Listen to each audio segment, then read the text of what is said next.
Halo semuanya, perkenalkan nama saya Paulus Hanoto Aji. Saya sudah 26 tahun bergabung dengan Telaga Kahuripan. Saya akan menceritakan sedikit mengenai riwayat Telaga Kahuripan. Kami mendesain Telaga Kahuripan ini dibantu oleh konsultan kami dari Baltimore Design Development Group. Kami dapat respon yang sangat positif dari masyarakat waktu itu. Kami meluncurkan launching kami pertama kali di tahun 1996 dan kemudian disusul dengan grand launching di Telaga Kahuripan ini dengan sambutan yang sangat antusias oleh masyarakat. Para pemegang saham kami adalah orang-orang yang sudah terkenal di dunia pengembangan, dunia developer. Yang pertama adalah Bapak Herman Sudarsono, beliau adalah founder dan juga chairman dari Duta Putraland pada saat ini. Yang kedua adalah Bapak Deddy Kusuma, beliau founder dari Napan Group dan kala itu beliau adalah direktur di Pondok Indah. Yang ketiga adalah Bapak Edwin Kawilaran, beliau adalah founder dari Mega Kuningan, Jakarta Selatan. Yang keempat adalah Bapak Bing Arianto, beliau adalah founder dan dari grup Kalbe. Dan yang kelima Bapak Hendro Santoso Pondokusumo, beliau adalah Presiden Direktur dari Intiland Group. Kami telah berjuang selama 25 tahun dan mendapat apresiasi dari masyarakat dan mendapat gelar sebagai pengembang favorit oleh majalah Properti Indonesia. Sebentar lagi kami akan melanjutkan pengembangan ini dengan CEO kami yang baru, yaitu Bapak Ferdiansyah Rostam. Sebentar lagi akan saya perkenalkan. Terima kasih.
Halo, saya Ferdiansyah Rostam. Salam kenal untuk Anda semua.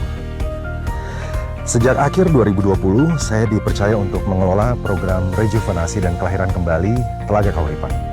Sebuah township seluas 750 hektar dengan area penghijauan yang sangat baik dan lokasi yang strategis karena berdekatan dengan beberapa akses tol yang baru diresmikan oleh pemerintah. Sejak awal bergabung, sejujurnya saya sangat kagum dengan konsep yang ditawarkan Telaga Kahuripan.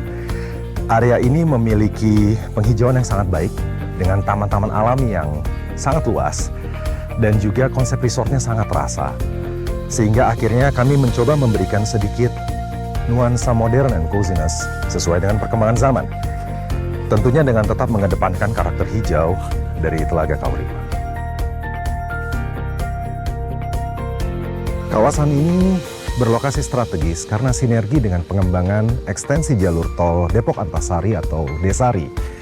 Sehingga dari Jalan Antasari Jakarta Selatan hingga Bogor Outer Ring Road, salah satu exit gate-nya akan berdekatan dengan gerbang kawasan Telaga Kahuripan. Dan jalur ini juga yang nantinya akan tersambung dengan Jalan Tol Jorwe 3 yang menghubungkan Bandara Soekarno-Hatta, Balaraja, Serpong, Telaga Kahuripan hingga Jagorawi. Telaga Kahuripan juga merupakan perusahaan yang sehat secara finansial. bertahan sejak 1994 hingga saat ini tanpa ada beban hutang keuangan. Hal ini bagi saya menunjukkan bahwa konsep yang ditawarkan oleh Telaga Kahuripan dapat diterima dengan baik oleh market. Rekan-rekan, saat ini saya melihat bahwa tidak ada pengembang lain di koridor selatan Jakarta dengan area luasan sebesar Telaga Kahuripan, dengan kekuatan penghijauan yang sangat baik, serta fitur akses sebanyak dan semenarik kawasan ini. Hal ini tentunya merupakan daya tarik dan kekuatan khusus bagi mereka yang sedang mencari hunian. Saat ini, kami memandang bahwa konsep hunian yang harmonis bersama alam, dengan pendekatan modern dan cozy, juga harus bisa mengedepankan pendekatan new normal di era transisi dan pasca pandemi ini. Rumah bukan lagi sekedar tempat transit bagi penghuninya yang sibuk dalam aktivitas keseharian mereka. Rumah harus bisa kembali menjadi titik pusat dari tumbuh dan berkembangnya keluarga yang sehat. Rumah kembali menjadi titik sentral keluarga kita. Kami di tim Rejuvenasi Telaga Kahuripan memikirkan dengan matang mengenai bagaimana konsep New City, New Normal, and New Residential ini. Konsep seperti apa yang harusnya bisa mendukung kelahiran kembali Telaga Kahuripan.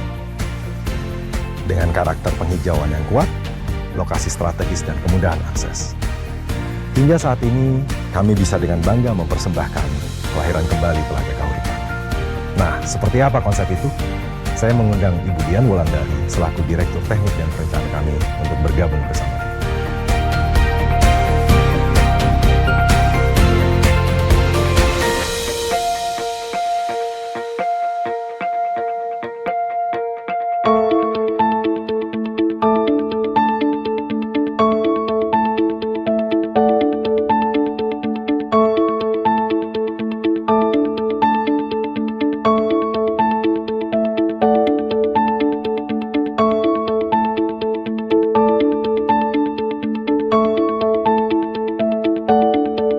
Halo semua, perkenalkan saya Dian Wulandari dari Direktur Teknik dan Perencanaan.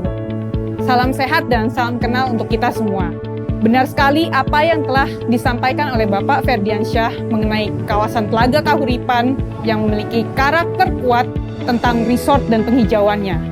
Bisa dibilang kawasan Telaga Kahuripan ini yang seluas 750 hektar dikelilingi oleh taman-taman yang begitu luas dan juga memiliki 8 danau mata air di tengah-tengah tamannya. Konsep resort tentunya tetap kami pertahankan. Namun seiring dengan perkembangan zaman, kami menyadari bahwa diperlukan penyegaran-penyegaran yang dapat memberikan nuansa hunian yang modern dan cozy.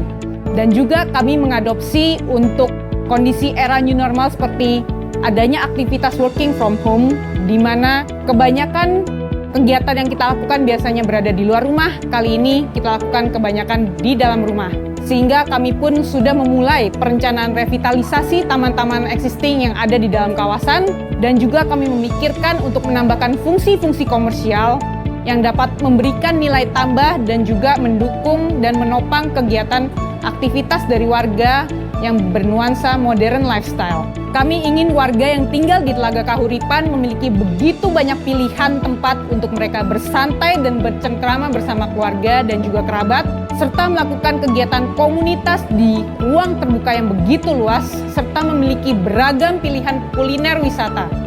Dan juga kami meyakini bahwa semua ini akan terwujud jika ada sebuah tim yang matang dan berpengalaman. Akhirnya kami menjatuhkan pilihan kepada konsultan-konsultan yang berada di kelas atas seperti Urban Plus yang memenangkan sayembara Ibu Kota Negara, dan juga Hadi Vincent Arsitek yang memiliki desain-desain rumah yang terkenal dengan nuansa modern dan cozy living. Kali ini saya akan mempersilahkan Bapak Sibarani untuk menjelaskan konsep baru master plan dari Telaga Kahuripan, dan juga Bapak Hadi Vincent untuk menerangkan konsep hunian baru yang mengadopsi era new normal. Mari sama-sama kita dengarkan.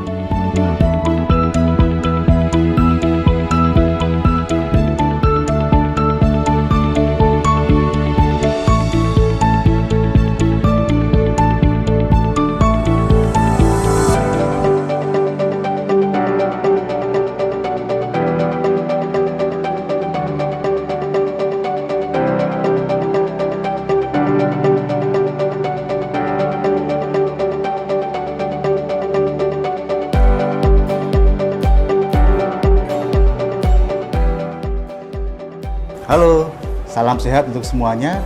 Saya Arjuna Sinaga atau Angga, co-founder dari Urban Plus yang mendapatkan kepercayaan untuk mendesain master plan kawasan Telaga Kahuripan. Sebelumnya, terima kasih untuk Budian ya yang sudah memberikan kesempatan untuk saya berbagi tentang konsep dari perencanaan kawasan ini. Telaga Kahuripan ini punya aset yang luar biasa karena pertama, berada di daerah yang sangat alami, banyak natural features-nya, aset-aset alam, dan juga akan memiliki berbagai macam infrastruktur akses yang baru datang, jalan tol, dan juga berada di area Minapolitan yang akan dikembangkan lebih lanjut. Jadi secara posisi sangat strategis. Hal kedua, ya ini adalah salah satu kebutuhan sekarang ya. Di masa pandemi tentunya orang ingin memiliki rumah yang nyaman, asri, tapi juga dekat dengan fasilitas komersial. Kita bisa bayangkan satu perumahan yang akan menjadi sangat hijau, sangat terbuka, sehat, plus punya banyak tempat dan ruang untuk aktivitas keluarga, mulai dari keluarga dari ayah, ibu, sampai ke anak-anak. Jadi mungkin itu yang bisa saya sharing untuk master plan kawasan ini. Dan untuk lebih lanjut tentang bangunan dan arsitekturnya, kita akan lihat nanti, dengar dari Pak Hadi Vincent. Terima kasih. Terima kasih Pak Angga. Halo semua, saya buka masker dulu ya. Selamat pagi nih. Saya dari Hadi Vincent. Oke, saya akan mulai untuk jelaskan proyek Telaga Kahuripan ini gitu ya. Produk ini cukup menarik. Dia ada 4 tipe, tipe 6, tipe 7, tipe 8, dan tipe 9. Nah, masing-masing tipe ini pasti punya satu kelebihan. Jadi di sini kita akan jelaskan secara detail kurang lebih apa-apa aja sih yang menjadi kelebihan dari produk di proyek Telaga Kahuripan ini. Nah, secara keseluruhan karena kondisi sekarang kan pandemi kita belum lewat, kemudian mungkin kedepannya akan menjadi new normal kita sebut. Jadi kita mencoba menyikapi hal itu untuk rumah ini. Jadi rumah ini tentunya perlu sehat, perlu udara bersirkulasi dengan baik, perlu bukaan, perlu taman terbuka, sehingga itu menjadikan produk yang sehat lah secara new normal. Nah, yang menonjol dari konsep ini sebetulnya kita punya daerah teras yang cukup untuk menerima barang. Jadi in case sekarang kan semuanya sudah online, antar barang, terima paket, ataupun bahkan terima tamu, kadang-kadang kita nggak mau terlalu masuk ke dalam rumah gitu. Jadi kita memang udah siapkan satu teras yang relatif walaupun tipe 6 boleh dibilang nggak terlalu besar tapi cukup. Jadi di situ ada semacam bench, kita bisa taruh barang, terima barang, atau duduk terima tamu yang kita nggak terlalu familiar lah. Nah, selain itu untuk menyikapi new normal kita masuk ke dalam ada foyer Pak. Foyer ini juga berguna untuk kita mulai buka-buka sepatu atau apa supaya kita lebih bersih. Nah, ada lagi nih satu, setelah foyer kita bisa langsung masuk ke kamar mandi atau toilet. Either kita mau cuma cuci tangan atau cuci muka ataupun mau mandi pun bisa karena di sana ada shower. Udah kita siapkan shower. Jadi posisi kamar mandi ini sepertinya biasanya kalau kita desain tuh nggak di depan, tapi khusus karena kita udah mengalami pandemi ya, dan kita pun belum tahu kapan berakhir. Memang kebersihan itu penting lah.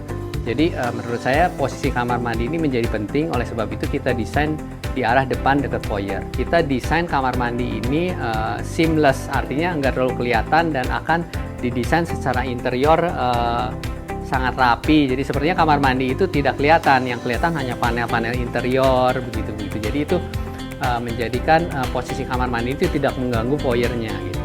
Nah, dari keempat tipe ini itu satu yang penting. Kedua, kita buat jendela-jendela lebih besar. Terus kemudian kita buat pintu-pintu sliding yang lebih besar. Kemudian ada beberapa tipe, mulai dari tipe kecil ruang makan. Itu tuh kita buat outdoor. Jadi ada pilihan nih. Kalau orang senang outdoor dining, kita bisa pilih yang tipe 6. Tapi kalau yang senang di dalam, tipe paling besar tuh di dalam. Tapi artinya kalau di dalam tuh bukan berarti tertutup. Dia pun ada pintu sliding yang bisa dibuka lebar, sehingga dia punya penghawaan yang alami gitu ya. Dan kita seperti makan di samping taman gitu. Nah, kita bahas mulai dari tipe 6 ya, Pak.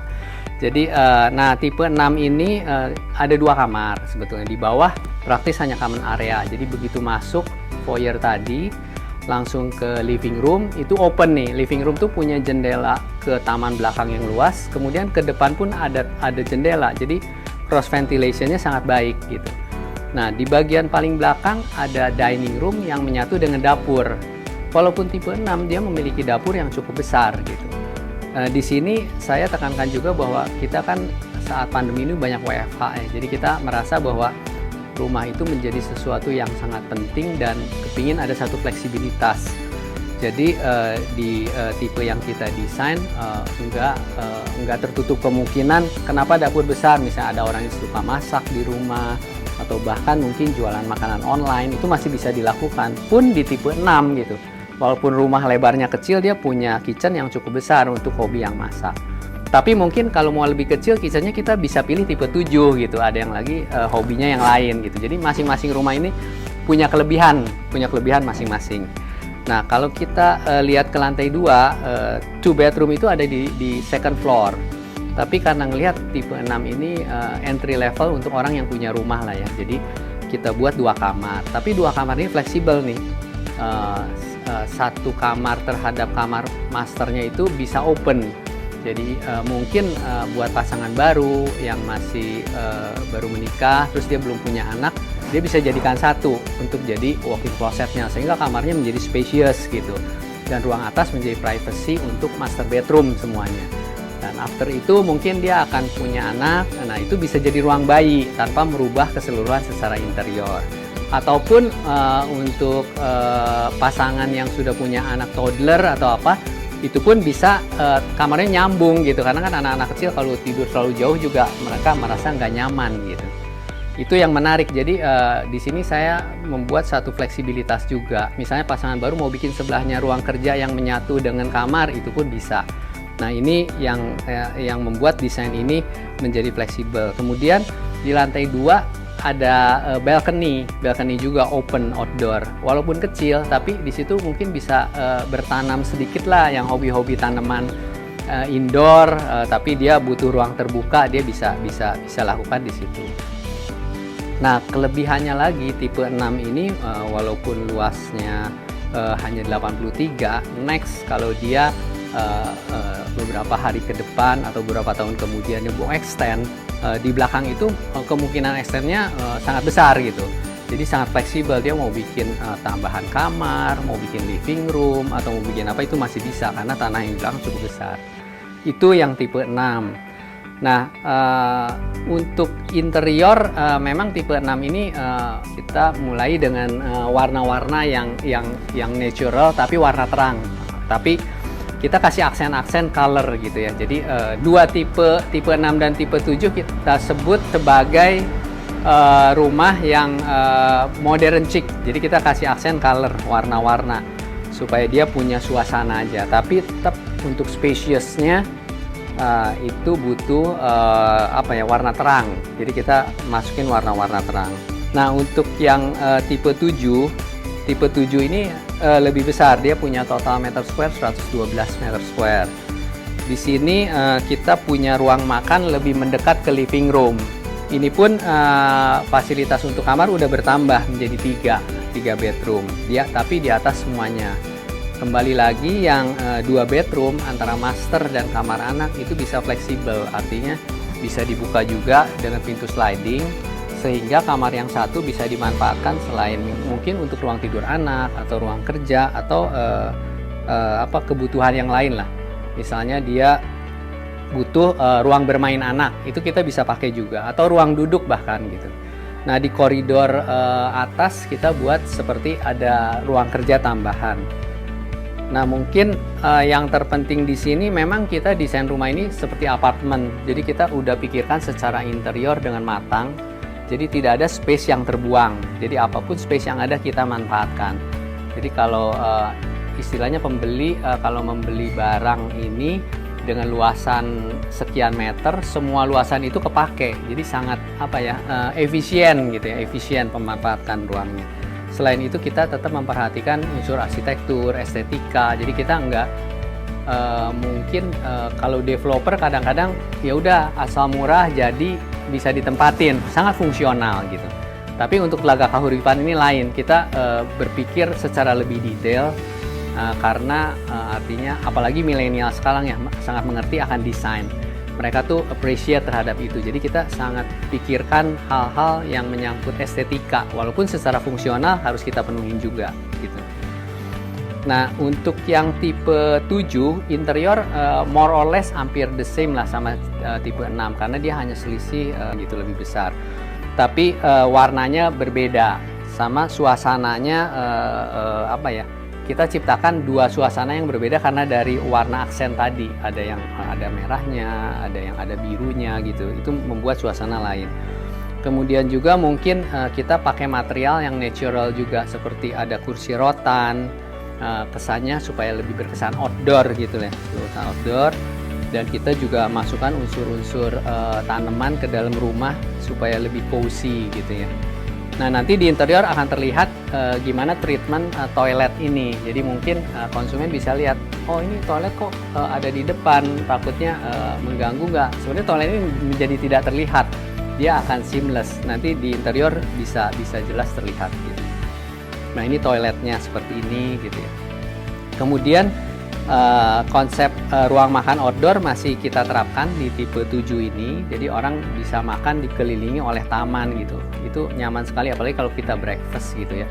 Terus kadang-kadang kalau kita ngundang tamu dalam masa new normal ini kadang-kadang kita kalau pakai AC itu kita ada rasa khawatir lah ya. Nah, di sini kita bebas nih karena open cross sirkulasi apa. Jadi kita bisa jaga jarak, bisa undang tamu, ngobrol-ngobrol di open area tanpa AC gitu ya. Tapi suatu kali pakai AC, kita bisa tutup gitu living roomnya. Tanpa AC bisa juga dibuka gitu. Jadi banyak kemungkinan. Oke, kita lanjut ke tipe 8 nih. Nah, tipe 8 udah lebih besar lagi. Kita sebut kalau secara interior ini lebih elegan. Jadi marketnya mungkin yang udah sedikit lebih mapan lah mulai tipe 8, 9 ini. Jadi di sini kamarnya udah lebih banyak. Ini kamarnya masih tetap 3 tapi dengan luas yang lebih besar. Nah, di tipe 8 ini yang menonjol tuh di atas udah ada living room. Jadi kita punya 2 living room nih di dalam satu rumah ini. Tapi living room ini fleksibel juga, bisa dimanfaatkan ruang bermain anak, ruang belajar, atau yang lain-lain. Nah, di bawah begitu masuk seperti biasa, pasti kita masuk ke foyer dulu, kemudian masuk lagi ada kamar mandi, toilet di situ buat bersih-bersih. Nah, habis itu langsung belok kiri, di situ langsung living room. Living room ini kelihatan spacious karena dia punya jendela kita sebut 360 derajat nih, kelilingnya tuh jendela gitu. Jadi ke depan jendela, ke samping taman, jendela ke belakang pun jendela ke arah dapur yang dapurnya pun open gitu. Dan dapur di belakang luas juga nih. Kita sebenarnya bisa fleksibel nih, dapur belakang bisa jadi tempat breakfast atau makan pagi yang menyatu dengan dapur. Nah, kalau dining kita bisa juga formal dining. Artinya ini udah punya formal dining, kita bisa punya 2 space gitu. Ruang living room dan ruang makan menjadi satu kesatuan supaya itu menjadi luas. Biasa kita sebut great room lah ya. Great room itu besar, luas, jadi masuk tuh merasa nyaman. Kemudian satu hal lagi yang penting di sini udah ada service area. Jadi di tipe ini tuh sudah ada ruang pembantu dan toiletnya.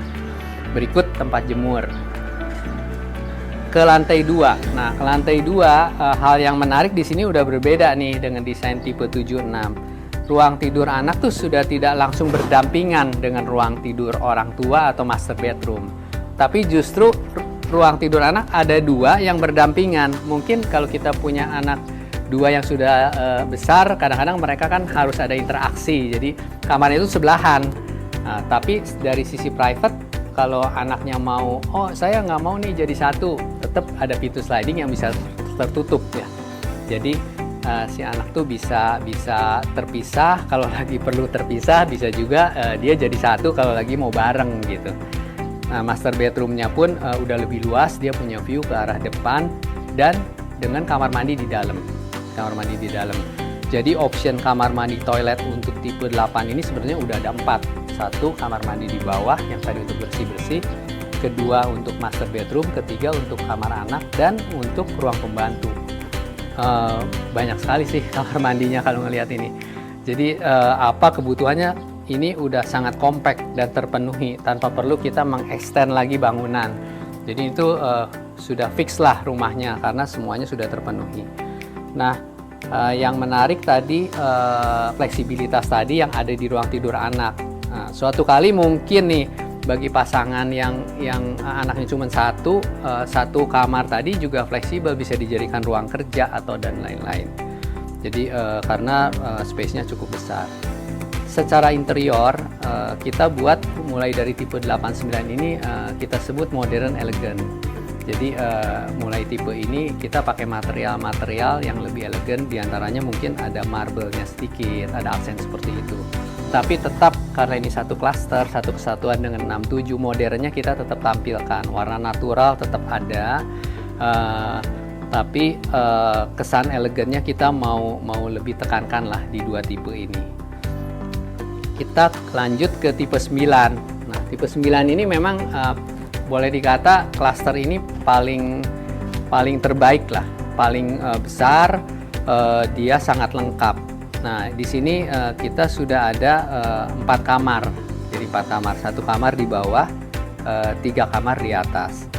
Nah, kemudian kelebihan dari tipe 9 ini di lantai 1 tuh dapur bersih dan dapur kotor terpisah. Dia punya dapur kotor yang sangat luas. Kemudian service area masih seperti tipe 7, dia ada ruang pembantu dan toilet, tapi dia ada di second floor supaya ruang bawahnya cukup besar. Nah, great room di tipe 9 ini yang paling besar karena dia terbuka ke arah taman belakang. Jadi di living room tuh ke taman samping, ke depan itu ada jendela, di ruang makan ke halaman belakang pun ada jendela. Nah, naik ke lantai 2, di atas ada 3 kamar, master bedroom ada di depan. Di samping master bedroom ada kamar yang fleksibel, multipurpose lah kamarnya. Di sini kamar ini bisa dijadikan living room, bisa di ruang kerja, dan dia punya teras yang cukup luas. Jadi hanya tipe ini yang punya apa ya istilahnya deck untuk tempat misalnya barbecue, misalnya itu masih cukup. Bisa juga untuk bertanam, kalau yang suka hobi tanam misalnya nanam sayur atau apa yang hidroponik pun itu bisa. Nah, di belakang ada 1 kamar lagi. Kamar itu bisa dimanfaatkan sebagai kamar anak.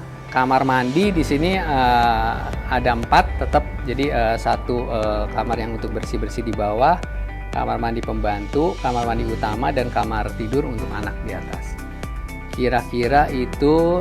Kemudian untuk interior masih yang tipe ini lebih elegan, kita terapkan beberapa material seperti kaca, juga panel-panel kayu, kemudian cermin-cermin supaya membuat itu lebih elegan karena dia glossy ya, ada sedikit glossy lah, tapi tetap modernnya dapat gitu. Kemudian juga interior kita tetap desain compact seperti apartemen karena pemanfaatan ruang penting, sehingga kita membeli ini maksimal lah, efisien. Ruangan-ruangan yang kita pakai tidak ada yang terbuang, semuanya kepakai semua. Kamar mandi pun kita treat dengan baik, modelnya bisa dikata seperti apartemen mewah lah. Jadi material yang kita pakai ada unsur-unsur alami, kemudian kita pakai gelas untuk penghalang shower. Dan yang menarik di kamar mandinya master bedroom tipe terbesar, tipe 9 itu ada seperti kayak di Bali, ada taman kering. Nah, jadi dia showeran tuh sebelahnya taman kering. Karena memang konsep keseluruhan dari tipe-tipe ini tuh kita mengadopsi rasa atau mood resortnya lah.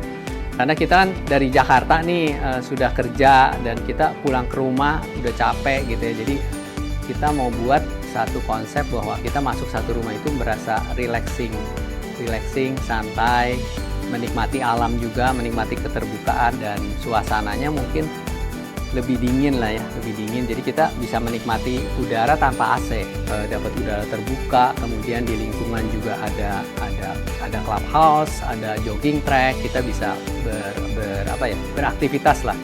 Jadi sehingga rumah ini menyesuaikan dengan dengan suasana resort itu gitu. Kita mau coba membuat orang tuh santai di rumah, benar-benar bisa menikmati gitu. Untuk tampak bentuk bangunan secara keseluruhan, kita memang kepingin rumah ini terlihat tetap modern, karena modern itu akan bertahan cukup lama menurut kita. Jadi unsur-unsur yang kita pakai di tampak pun lebih bahan-bahan natural gitu ya, seperti penampakan seperti kayu, elemen kayu gitu ya. Kemudian ada juga batu bata natural di bagian bawah, itu menjadikan aksen warna gelap. Kemudian atapnya kita buat sangat rapi, sangat simple, sehingga dia berkesan minimalis. Tapi rumah ini nggak minimalis, tetap tropis gitu ya. Saya harapkan dengan style ini, apalagi milenial mungkin akan sangat menyukai dengan istilah modern ini. Tapi tidak tertutup kemungkinan orang-orang yang sudah di luar milenial pun bisa mengadopsi desain ini, karena dia itu masih ada kesan resortnya gitu. Saya handle proyek ini cukup menarik karena dari awal permintaan klien tuh kita mendapat kebebasan untuk mendevelop sesuai target market yang akan menikmati rumah ini. Oke, setelah kita jelaskan rumah, mungkin ini kita akan jelaskan sedikit mengenai fasilitas. Jadi di Telaga Kahuripan untuk klaster terbaru ini dilengkapi dengan clubhouse. Nah, kita bantu untuk desain clubhouse-nya juga. Clubhouse ini cukup spacious ya untuk klaster sebesar ini, dengan building sampai 400 meter square gitu ya. Di sini ada satu gedung serbaguna lah yang bisa dipakai oleh para penghuni buat beraktivitas. Misalnya ada acara ulang tahun atau apa. Nah, kemudian kolam renangnya pun kita desain dia bernuansa resort seperti di Bali. Jadi kolam renang ini ada infinity pool ke arah danau gitu, dan sehingga kesan clubhouse ini sangat luas, terbuka ke arah taman dan danau. Secara building kita buat rasa resort itu tetap ada, cuman kita mau menekankan bahwa ini juga punya unsur modern. Jadi kita sebut modern resort lah gitu. Tapi unsur-unsur material natural tetap ada, seperti penampilan kayu, kemudian juga lantai teraso seperti itu. Nah, posisi clubhouse ini ada di depan, bersebelahan dengan entry point gate gitu. Nah, clubhouse ini didesain menjadi satu kesatuan dengan gate, yang mana ini menjadi poin penting yang cukup menarik, karena gate dan clubhouse ini tuh mencerminkan suasana di dalam klaster. Kira-kira itu sih untuk clubhouse dan gate yang sudah kita desain. Oke, mau tahu lebih banyak? Kita dengerin Ferry yuk.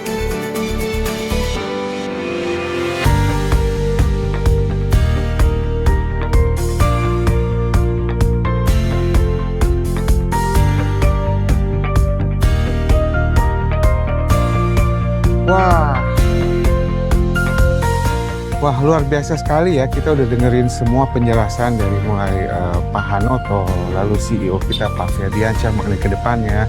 Juga kita udah dengar juga penjelasan dari master planner-nya Urban Plus, serta desain rumahnya dari Pak Hadi Vincent. Terima kasih. Tentu sekarang kita jadi penasaran gimana cara mendapatkan unit-unitnya. Ya, cara dapetin unit-unitnya gampang kok ya. Bisa datang ke kantor pemasaran kita di sini, dan kita selalu jaga sanitasinya. Atau bisa langsung cari aja agent terpercaya yang selama ini Anda kenal, agent properti terpercaya yang Anda kenal, untuk cari tahu tentang Telaga Kahuripan. Untuk cara bayarnya, kita ada beragam ya. Yang pertama, kita ada cicilan developer sampai dengan 24 kali. Atau kita ada juga KPR, DP 5% bisa dicicil 6 kali. Atau DP 10% dicicil 12 kali. Dan khusus untuk launching, ada KPR DP 10% dicicil sampai dengan 15 kali. Khusus untuk launching ini, kita ada juga promo-promo menarik seperti dapat AC di setiap kamar, di master bathroomnya dapat water heater, serta ada instalasi CCTV dan instalasi smart home. Semuanya lengkap ada di sini. Mau tahu lebih, mau tanya-tanya tentang Telaga Kahuripan, dengerin aja setelah ini ada acara tanya jawab. Tapi sebelum itu, sambil nikmatin suasana, yuk kita nikmatin lagu-lagu di Telaga Kahuripan. Sampai ketemu lagi nanti.